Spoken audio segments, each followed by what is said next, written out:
Hello, this is Jennie at Designs of Paper. Thank you so much for stopping by my channel today. I have an art journal video for you, and I will be working with the second mood board for the Artsytrio Facebook group. And this mood board was designed by Gob.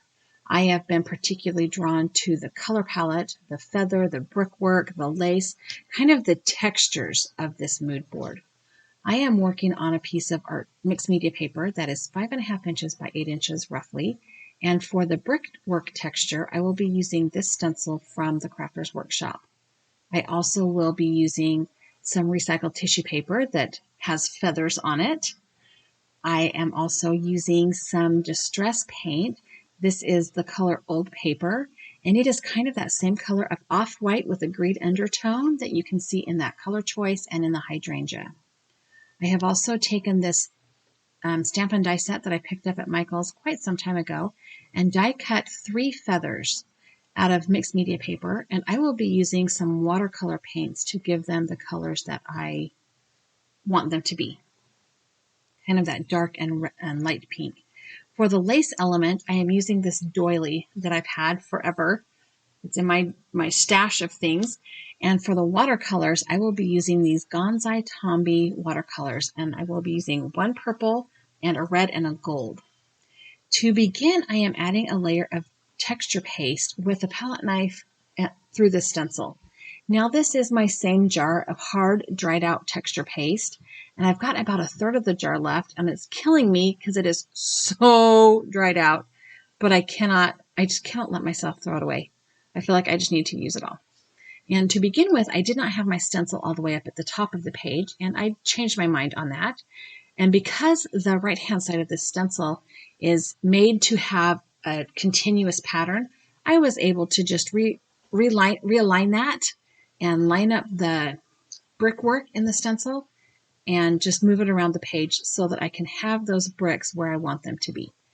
Now, this texture paste is so dried out, it is not working very well with my metal palette knife, especially that shaped palette knife. So I have just pulled out my plastic palette knife. It's got a little bit of a bigger head, and it's a little bit more for me to hold on to kind of force feed that texture paste through the stencil. One thing when you're working with texture paste, you need to make sure and wash your tools and your stencils right away, because if that dries, it's not going to come off. It's not going to come off. That's the nature of texture paste. And you can kind of sort of see the texture I've begun to create on my paper there. It's a little bit hard to see because it's white on white, and I am going to make sure and get that good and dry. I am using my heat gun on it. I am keeping it moving so that I don't cause the texture paste to bubble up. I am working on a craft mat here, and this is a Teflon craft mat by Ranger, I believe, and it is able to withstand some pretty high temperatures, so it works well with my heat gun. So now that I have the texture paste on there and the edges cleaned up pretty well, I want to add my tissue paper background. So this is a piece of recycled tissue paper that I got in the mail. It came wrapped around something that I purchased online, and I kept it because I never knew when I would need it, right? And the tissue paper background itself is going to basically disappear. That translucent tissue paper will basically disappear once I have adhered it to my paper with some gel medium. And I'm not too worried about the fact that it's used and wrinkled. So I have pulled out my matte gel medium, and I noticed on Bia's video that she was using this kind of short chip brush for her gel medium, and I decided I was going to try that. So I picked one up at the dollar store. They actually came in a package of 2, and it's kind of perfect for gel medium. I don't know that I would ever want to paint with these because I look at the bristles and they just look like they are crazy messy, but for gel medium it was perfect. So thank you, Bia, for that little tip that you didn't even know you were sharing with me. Once I have the gel medium on the art journal page, I will go ahead and put the tissue paper down, and then I am going to add a layer of gel medium over the top. I want to make sure I have all of the edges stuck down, especially so it doesn't peel up. And I am trying to make sure and emphasize the cracks in the brickwork. I want to make sure and especially push that tissue paper down into those cracks to pull that texture through the tissue paper up to the surface. And I have got to get a little more gel medium on that corner. I'm going to continue to dry that. Again, I am keeping my heat tool moving so that I don't cause the gel medium to bubble up or overheat. Now that it is dry, I want to clean up the edges. And this tissue paper was substantially harder to tear than the stuff I buy at the dollar store usually. So I did have to pull my scissors out and cut it off with the scissors as opposed to just tear it off on the edges. But once I got that all cleaned up, I was ready to move on to the next phase. So the next phase of this is to knock back that white. So you can see from the mood board that the white is more of an off-white. And this Distress Paint Old Paper color is kind of the perfect color. It has a little bit of a green undertone to it, so it's perfect. And I will be applying it with a dry paintbrush. There is no water on the brush, no water in the paint, because that adds just a little more texture. Now, it does mean I'm using a little bit more paint, but whatever. Paint is a usable medium, right? You're supposed to use it up. And I am taking the time to kind of push that paint down into the cracks of the brickwork that is poking through the tissue paper. I really want to do all that I can to pull that brick texture up through to the front of the paint.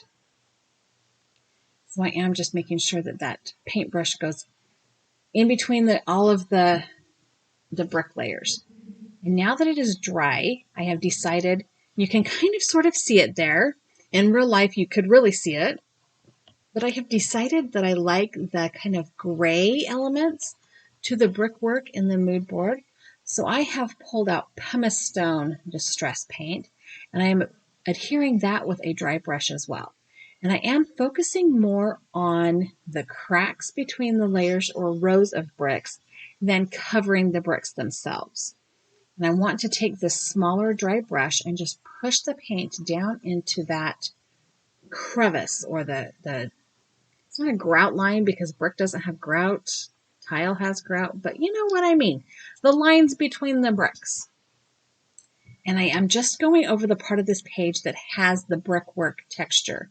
And I will take this somewhat damp baby wipe. It's not very wet, like it's not sopping wet out of the package, and very gently go over the top of the page. And what I'm doing is removing the paint that's sitting on top of the bricks without removing the paint that has been pushed down into that brickwork texture. And now you can see as it dries that brick texture kind of comes forward to the front, almost on top of my tissue paper, my feather tissue paper. So now it's time to get working on my focal point. Oh, and then I changed my mind. I want more texture. One of the other texture elements on this mood board is the script. There was a little block of handwriting script. And I will not torture anyone with my scripty handwriting. But I do have a script stamp that I have inked up with gray archival ink. And I'm using archival ink because it is waterproof. And I am just adding bits and pieces of this stamp to different parts of my page. I didn't want to lay the stamp down and stamp the whole thing in one chunk, partly because it's smaller than the page, but also because I just wanted it to be a texture add-on, not an actual element to the page. So now we are going to color the feathers. And I have this dark purple and a brownish red and a gold. And all of them have been wet down, added water to them. And I am going to dump them onto my craft mat and kind of drag the feathers through the paint. I'm going for a splooshy, watercolory kind of background. Excuse me. And I will have to do this more than one time because watercolor paint, when it dries back quite a bit. And at one point, I did kind of mop up some of the bigger drops with a rag, and that really did absorb a lot of the color off as well. So I am doing this in multiple layers. I'm trying to be patient with myself and watercolor. It is not as easy to get the color that you're looking for with watercolor because you do have to add layer upon layer upon layer. So now I have mixed that brownish red with my purple to get kind of that deeper, darker hue, and I'm running the feathers through them again. And I'm thinking, well, maybe I'll use a paintbrush to push that paint around just a little bit. And again, just being super, super patient-ish with my watercolor. I am going to heat set it just a little bit to see how far back the colors are going to dry and to kind of dry the paper out a little bit. At this point, it has kind of soaked up a bit of water, and I need it to be ready to add another layer too. The watercolor paper, the mixed media paper, can only hold so much water before you have to let it dry to add more to it. But I am putting some more of the purple paint down on my craft mat, and I will add some more of the brownish red paint. And I'm just trying to create, I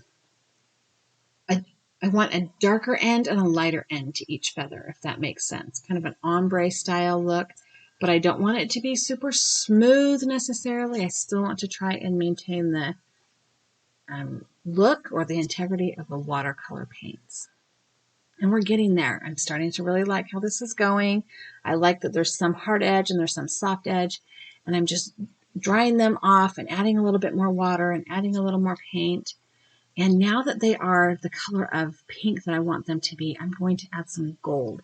Not a lot, just a little bit on the tips or the edge or the side of each of these feathers, just to give it a little bit of, I don't know, shiny. Because all of the art journal pages have to have shiny, right? And it doesn't look quite as shiny on camera as it does in real life. These gold watercolors have a substantial amount of, I don't know, mica, whatever makes them shiny. And in real life, they are so pretty. That is one of the things I love the most about these Gonzai Tombi watercolors, is that in real life, they are so, so pretty. And don't get me wrong, the palette is super pretty too. Okay, so we are moving on to the lace component, and this doily is kind of bigger than my feathers by a lot, and it's kind of the same colors as the background page. So I've decided I'm going to cut it up. And this part I have not planned. I am just winging this whole, I had an idea in my head how I wanted this page to look, and it is not the layout I planned, but I like how it turned out. So I guess it works. I have cut the centerpiece out of both of these edges of doily, and it gives more of that lacy kind of look. And I'm just going to figure out where I want to glue the lace part on. I for sure want my feathers on top of the lace. It's just a matter of placement and figuring it all out. And I edited a lot of that out, because now you can see we're up at the top of the page. I probably spent 10 minutes trying to figure out how I wanted to do this. And now I've decided that I want these feathers kind of hanging from the top left-hand corner down toward the center of the page. And I will make a couple of rows of lace with that doily edge. I will be adhering them with my gel medium and my dollar store chip brush. Actually, I lied. I'm not using my dollar store chip brush. I am using my 1-inch brush. This is a Ranger brush I think I got from Hobby Lobby. I don't know if it's Ranger. I don't know what brand it is. I got it from Hobby Lobby. And I am just adding a couple of rows of lace with the doily, and then I will cut off the overhang and add another couple of rows so that I have kind of a semicircle full of lace. That's what I was going for here. Now, in retrospect, I think that maybe the lace would have worked better if it had been either gold or gray or even the pink, a lighter version of that pink, just so that it popped off the background a little bit. It's a little bit too much the same color as my background. It kind of blends a little too much. And after I got it all adhered and got it all dried off and trimmed off, I realized that it kind of was too much the same color. So I decided to try and emphasize that lace look. So I'm going to just give it a quick heat with my heat tool, or a quick dry with my heat tool. And I'm going to have to figure out how I'm going to pull out that lace pattern. So one of the first things I did was I reached into my drawer and grabbed the pumice stone paint again. And I thought I can just add some pumice stone paint with a dry brush. And so I tried stippling on some dry paint, And it kind of sort of worked, but kind of sort of not really. So I spread it around with my finger, and I wasn't in love with that idea. I added some water to kind of pull it back a little bit. And then I decided to pull out my Pitt pen because I have adhered these doily pieces on with the gel medium. I can add some India ink to kind of emphasize that lace section. And it kind of works. I didn't want to pull my black Pitt pen out. I felt like that would be too dark. So I've got this gray pen, and it's kind of dark enough. In real life, it looks pretty good. On the video, it's still a little bit hard to see. But also there's like 3 different rows of lace doily in there. So it's kind of hard to tell where one ends and one begins. And that was kind of the point of doing it that way. But it did kind of add for a confusing backdrop. But whatever, we're moving on. So now I am going to adhere my feathers. And I need to, it's kind of looking like a dream catcher kind of thing going on now, which was not my intent, but I'm not hating where it's going. I have pulled out a piece of my 3M foam tape, and I'm going to trim that down skinny and put a little skinny strip of foam tape on the back of each one of these feathers. So we're kind of working on finishing up here. I have all of the elements here. It's just a matter of putting them all together now. So I'm just kind of putting that. It's really hard to get the foam tape on the back of those feathers because they're pretty skinny. And that top feather has a line down the middle. So that was a little bit fidgety. And I've also pulled out some twine. Now this twine is kind of a light blue color. It kind of goes with the blue in the hydrangeas and the blue in the feather image of the mood board. So I'm just going to go ahead and tie a little bit of a bow around those feathers to keep them. I mean, obviously you can't just have feathers sitting there. They have to be tied together with something, right? You can't just have them dangling from the sky.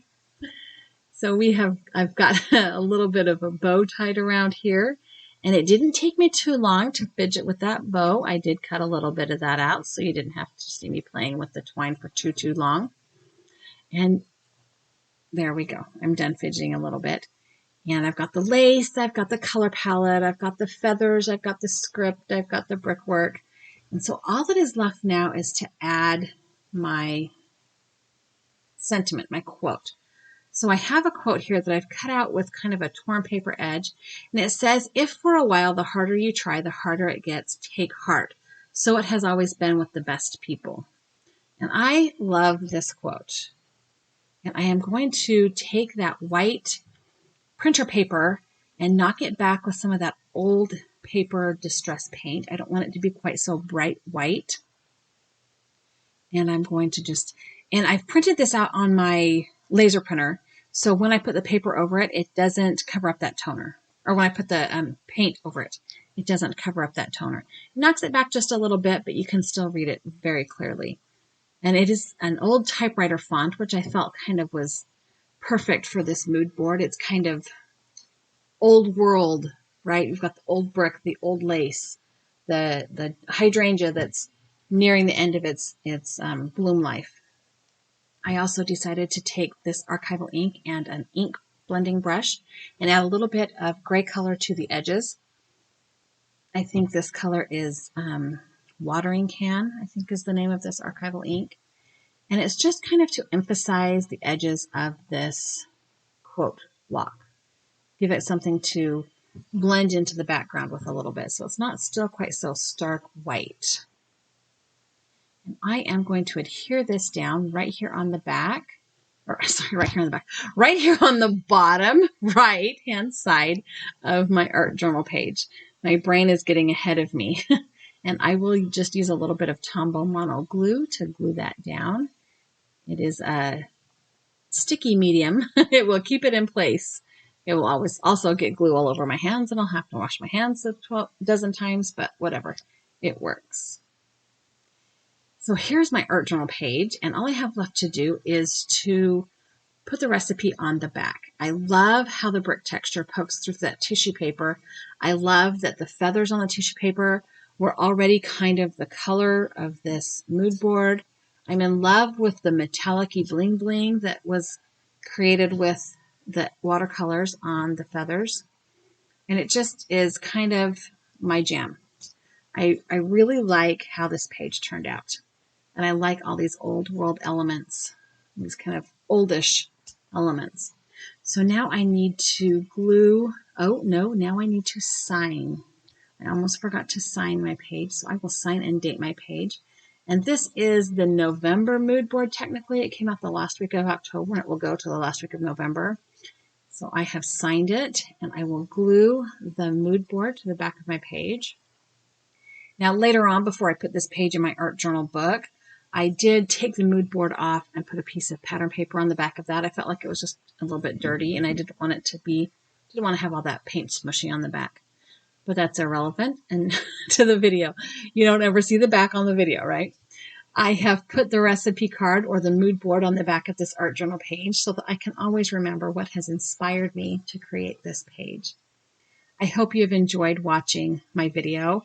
Please do me a favor and give me a thumbs up or leave me a comment. And if you have not already subscribed, I would love it if you would subscribe to my channel. I have added some other videos here that I think you will really like. Thank you so much for stopping by. I hope you have a really, really great day.